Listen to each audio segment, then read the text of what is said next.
पुणी मैदान रे पांड्यान सन्यास नहीं फेरी कार्तिक सार एक आमर नुहे एक हेउछि समग्र ओडिशावासींकर।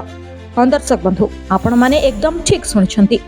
वी कार्तिकेयन पांड्यान को नहीं एबे पुणी थरे आरंभ होइछि चर्चा। तेबे सुनिबाकू मिलुछि कुआडे नवीन निवास रे पुणी थरे आरंभ होला कार्तिक दरबार। शेष साधारण निर्वाचन शोचनीय पराजयर सामना करितला बीजेडी। से पराजयर कारण लोके दल रे थिबा किछि निर्दिष्ट व्यक्ति विशेष मानकू देउथबार देखागला। तांको भितरे पांड्यान अन्यतम। किंतु अन्यपटे बीजेडी पराजय परे कुआडे वीके पांड्यान राजनीति संन्यास नेबे बोली घोषणा करथिले। सेबेठारु नवीन बाबू बीजेडी सबु काम निजे परिचालना करुथिले।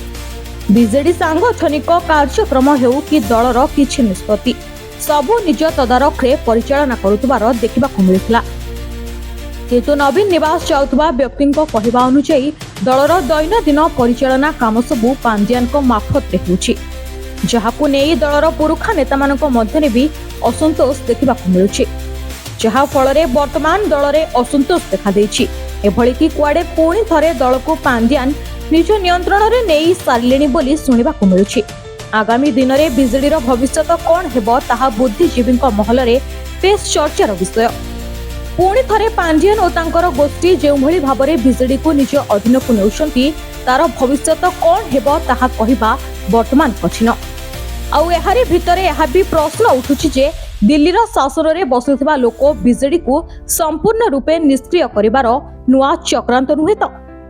ओडिशा जर्नल आपणक खबर आपणक स्वर आम सह जोड़ी रहिबा पई आम चैनल को लाइक शेयर सब्सक्राइब करंतु।